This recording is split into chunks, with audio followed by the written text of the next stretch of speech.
네, 문재인 정부의 18번째 부동산 대책인 12.16 대책이 나온 지 일주일이 지났습니다. 지난주 15억 원이 넘는 아파트에 대한 주택담보대출이 전면 금지된 데 이어서 오늘부터는 9억 원이 넘는 주택에 대한 대출 한도도 줄어든다고 합니다.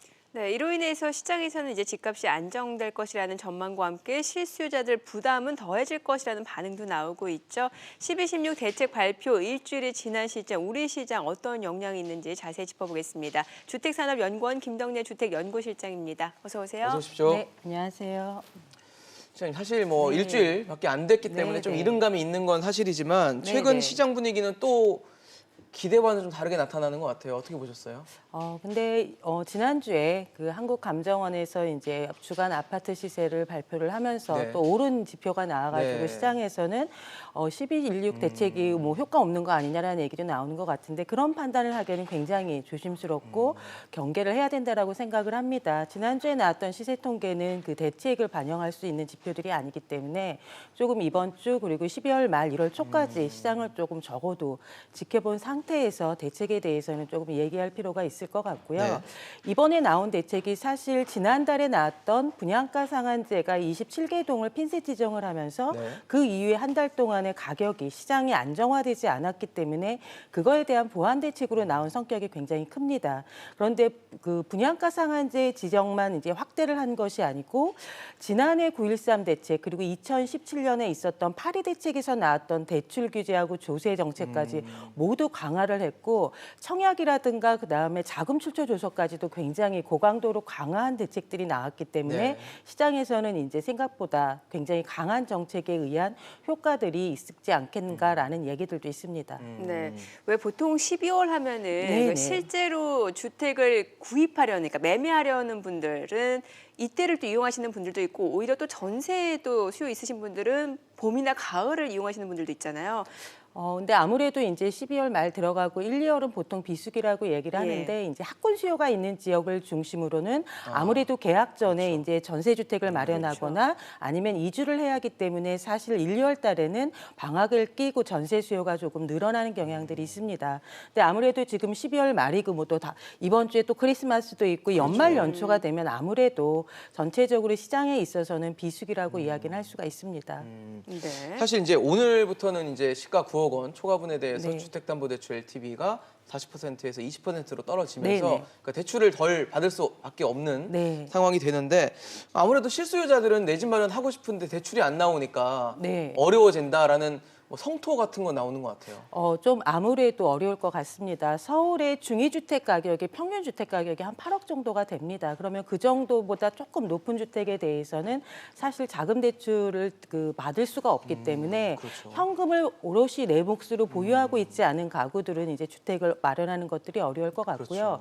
이번 대책을 통해 가지고 대출을 조금 받아야 되는 가구들이 좀 주의해야 될 것은 예전에 고가 주택이라고 하면 공시지가 9억 그리고 이걸 기준으로 했습니다. 그렇죠. 근데 이번에는 대책이 나오면서 그걸 시가 기준으로 바꿔버렸습니다. 그렇기 때문에 실질적으로 시세 기준의 9억 그리고 시세 기준의 15억을 초고가 주택으로 규정을 했기 때문에 실제 공시지가로 보면 더 낮아질 수도 있어서 실질적인 대출을 받았을 때 있어서의 가격 기준 변동에 대해서는 조금 주의할 필요가 있습니다.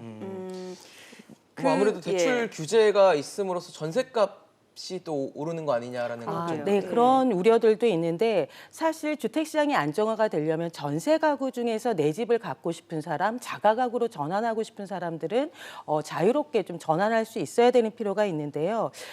국토부가 발표하는 주거 실태 조사에 따르면 2014년에 전세 가구 중에서 자가 가구가 되고 싶은 가구는 64% 정도였습니다.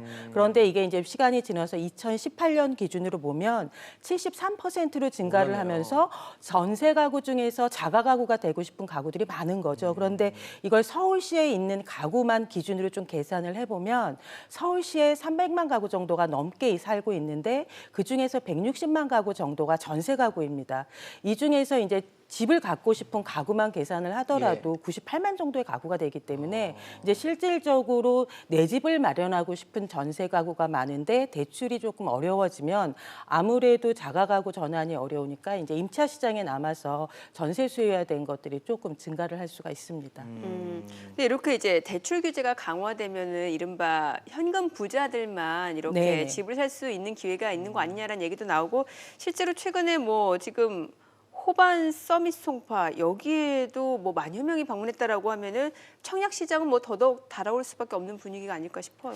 물론 그 신규 분양주택에 대한 수요는 여전히 많은데 예. 신규 분양주택이 아무래도 분양가가 조금 미래 가치에 비해서 좀 낮게 나올 그렇죠. 것이라는 기대가 있기 때문에 앞으로도 청약 시장에 있어서의 그 경쟁률은 굉장히 더 커질 수밖에 없을 것 같고요. 또 특히 뭐 지난주에 나왔었던 수세 역세권에 있었던 신혼희망타운 같은 경우는 64대 1이라고 하는 굉장히 높은 경쟁률을 보이고 있기 때문에 이러한 높은 경쟁률들은 앞으로 당분간 지속될 수밖에 없어 보입니다. 네. 사실 정부는 계속 추가 규제에 대한 가능성을 여지를 좀 남겨놓으면서 가고 있는데 네. 지금 18번째 이제 문재인 정부 들어서 네. 18번째 대책인데 또 나올 카드가 뭐가 있을까요? 이제 정말 다 나온 것 같거든요.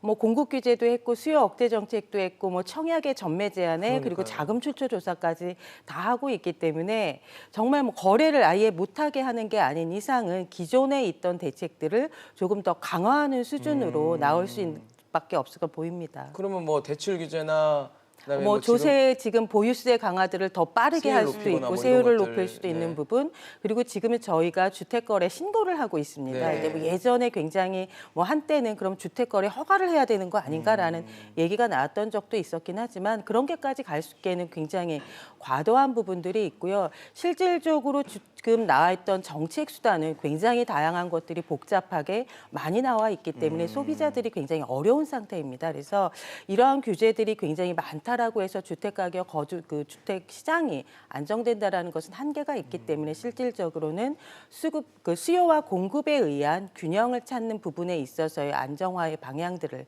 모색하는 게 바람직해 보입니다. 네, 알겠습니다. 오늘 김정리 실장과 이야기 나눠봤습니다. 네. 잘 들었습니다. 고맙습니다. 감사합니다.